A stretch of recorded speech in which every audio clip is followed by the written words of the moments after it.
been very successful, Harry, up there, and Rangers, Jim, 4 in a row. Yeah, you can't argue with that. They're the outstanding team in Scotland. But they've got the ump to St Greavsie programme, haven't they? Well, not so much at the programme, to you, actually. To me, is it? Well, you had said something during the season about one of the players. Oh, it's Mark Haley. Just because I said Mark Haley can trap a ball further than I can kick it. Now... That's my opinion, and I'm entitled to that. Yes, now, Rangers are not entitled to get the ump over that because they were going to let Ali McCoist come down here. Well, we wanted Ali McCoist to come on the show this week and do the whole bit about Rangers and everything. But Rangers are the biggest club in Megaland. I mean, they should be above anything like that, really. Come on, Airdrie. Support Airdrie next week. What, for the final? Because the Rangers, of course, can do the double. Which they can, that's right. Haven't done but for a long Airdrie will time. stand in their way, little Airdrie. You think so? I've got the ump to Rangers now. I mean, a club like that should be above all criticism, really. They so should be able to... seriously, you'll be then hoping that Hearts win, because the Hearts have to win the last 3 games. It'd be nice to see Hearts Celtic do, yes. Be nice to see Hearts win, absolutely, and Airdrie. And get in the UEFA Cup. Absolutely. OK, well, but, you know, I divorced myself from everything he said. Well, you're going up there on Tuesday. You've got to. I've been up that gantry. I'm not telling you where I am. OK, right. Now, this week at the Dorchester Hotel in London, the Sunday Express hosted a celebrity lunch for stars who share a love of football. Now, among them was Jim Rosenthal, and he explains the common link. Throughout the season, the award-winning Sunday Express sports pages have included a special report. Celebrities have covered a match involving their favourite team. Manchester United's seizure is the big talking point. Well, you know, being a Manchester person, I was shocked and surprised and upset for the United fans. And, well, it'll be very sad if they lose the title now, won't it? Yeah, very sad. I think Arsenal are the best team in the First Division currently, and I think Leeds United will win the First Division. I think Manchester United have blown it.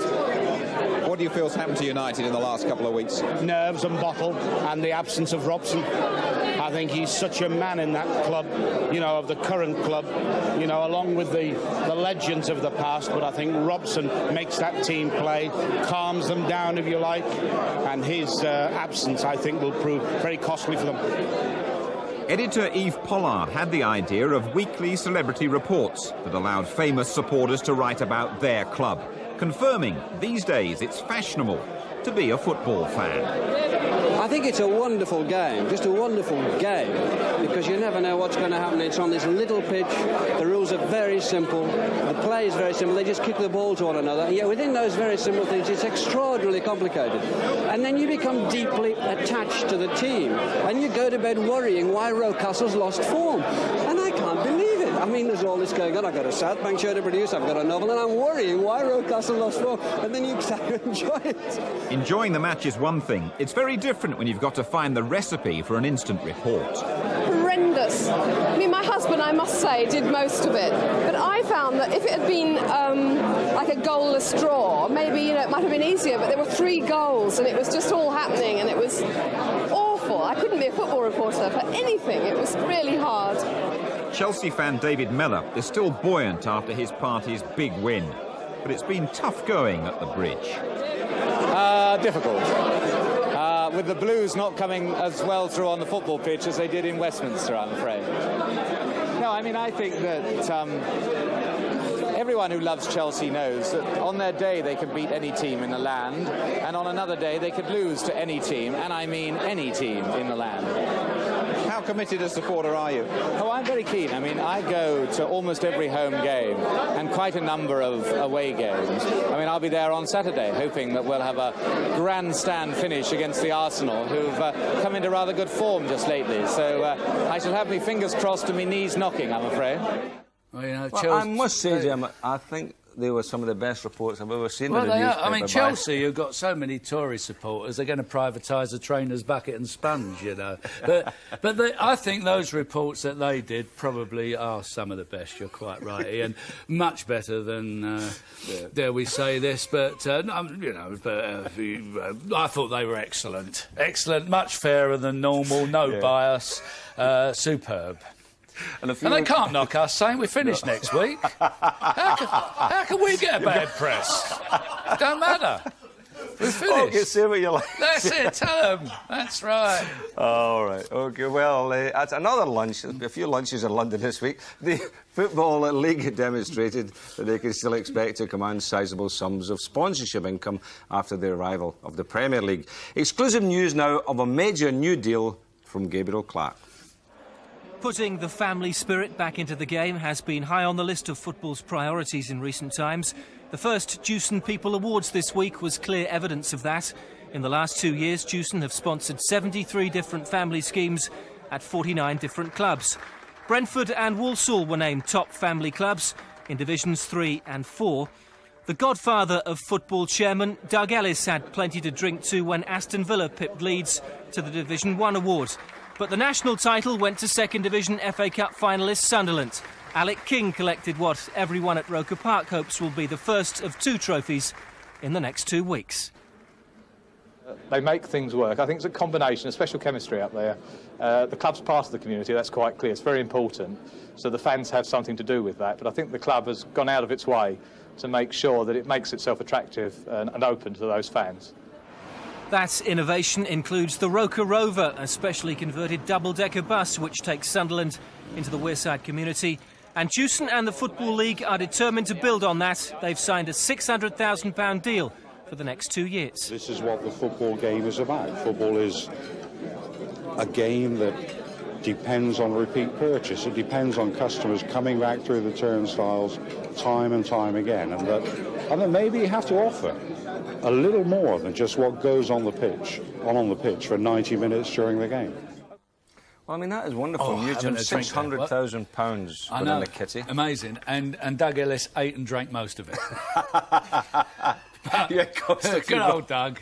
But it does actually mean that the lesser clubs, so-called, are going to get some very good Jewson sponsorship. Well, the thing is, I don't think it's the end of the road as far as the smaller clubs are concerned, or the clubs outside next year's Premier League, because there'll be money there from sponsors, Jim, and I think it'll be a good league. You're quite right, and I think quite the reverse. I think there's a lot of people will be interested in the alternative league, for want of a better word. There's a lot of opportunities there.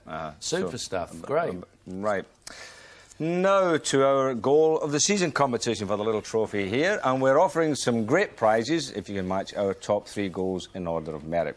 We're giving away 3-day trips for 2 to an England match during European Championships as our top prize, with the FA's official carrier, the Travel Management Group. We also have a pair of tickets to the European Cup final between Barcelona and Sampdoria at Wembley Stadium, all expenses paid. We've 4 sets of the official Football League video series, including Race for the Championship, Saves Galore and Goals Galore, all from Fox Video. And finally, we've 6 copies of the only official record of Rangers Championship victory on video, entitled 4 in a Row. Now, what you have to do is select the top 3 of our 7 goals of the season in order of merit. And there are 7 this week because we've added Anders Limpar's tremendous effort against Liverpool last Monday to our final selection. Now, here are the 7 goals to choose from. The sunshine and green pitches of August, a new season and an early contender for the sort of goal which lives in the memory. A soft touch and Palmer able to feed Hurst, who brings it onto his left foot. What a start to the season for David Hurst. And what a start for Wednesday. Great goals can be spectacular, the finishing touch in a skillful build-up, or simply a moment of individual brilliance. Dwight York of Aston Villa can certainly lay claim to the solo goal of the season. You simply can't legislate for talent like this.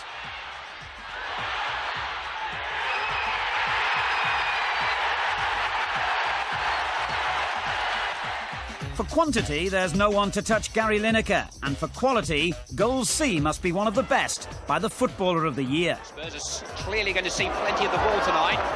Lineker, Allen, Samways, Van den Hauwe. That's neat stuff. Allen on towards Gary Lineker. What a superb goal!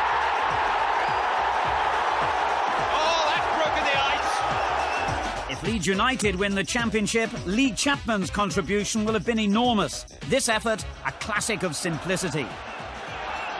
Dorigo. That's good running and a fine ball. Speed. First time towards Chapman. Oh, a magnificent goal by Lee Chapman. Our fifth contender combines ice-cool confidence and exquisite skill. Arsenal's Paul Merson needed just one look and one chip to provide us with this memorable goal.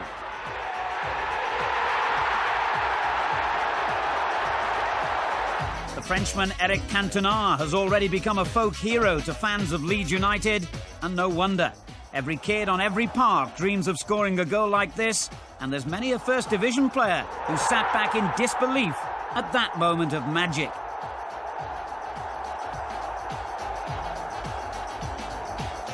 Arsenal bought Anders Limpar for his ability to do the unexpected and the unusual, and here's why. Our final contender just had to force its way in as a late entry. How many players could do this in a practice match? Never mind the First Division. Right, now put the letters of your top 3 goals in order, and if your choice matches ours, you could be a winner. And you can also phone your choice through on this number, 0891 333322. That's 0891 333322. And the calls will cost you 36p, cheap rate, 48p at other times. Or you can enter by post to ITV Goal of the Season competition, London Weekend Television, London SE99 6YW. Now, all the winners' names will be revealed on next week's show, and how we are going to sort that out, I do not know. We obviously haven't made our minds up yet, folks, and I can assure you we haven't, because we actually beg to differ on this, on 2 or 3 of the goals. So we need to pull somebody else in. Yeah, we'll get our producer in, the tea lady. We'll get the workers from the working outside the building, and we'll get them all involved, Ian. Well, it's going to be a very difficult one, but you know, send the entries in anyway, and we'll see how we go next week. Well, finally today, even though that the European Championships are beckoning, the European qualifying matches for the 1994 World Cup finals kicked off this week with games in Spain and Belgium. Here's Jim Rosenthal. Wales can be encouraged by Belgium's failure to get a hatful against Cyprus. Just 1 goal for Mark Wilmots, the standardly aged striker. The Belgians booed off. Wales start their Group 4 qualifiers in Romania next month. And now the first action from that group of 7. Spain are off to a flyer with just a couple of minutes gone. A nice rebound for Michel. A really dodgy penalty decision, though, for their second goal. Baquero upended by Strakosha. Michel once again from the penalty, and that's his 21st goal for his country. Late on, Fernando Hierro gets the third. Hierro used to be a central defender. He's now second top scorer in the Spanish league, playing in midfield. Northern Ireland are at home to Lithuania on Tuesday. The Republic play Albania next month. Well, the World Cup on its way, Jim. England have a friendly next week against the CIS. Against CIS, yeah. Now, he's selected 50 players, Graham Taylor. He must win with that 50 players. I thought I was backing with a chance. I thought he was selecting players at 50. I'll put my name down. But, I mean, 50 players is a joke. Oh, I mean, I think we'll get a win. Yeah. I fancy us out there. Scotland don't have a game because Andy Roxburgh thought, well, you know, you can't get the players at this time of the year. There's no point in getting involved in all that, so we've given it a buy. I wonder whether we fixed this game up when they were the Union of Soviet Social Republics and lived to regret it. We'll never know. Oh, OK. Right, anyway, before we go, a reminder to look out for tonight's live boxing on ITV at 10:30. When the WBO super middleweight champion Chris Eubank takes on John Jarvis of the USA at the GMEX Centre in Manchester. And also don't forget the match from 2 o'clock tomorrow afternoon. Well, that's it. We shall see you next Saturday. We will indeed.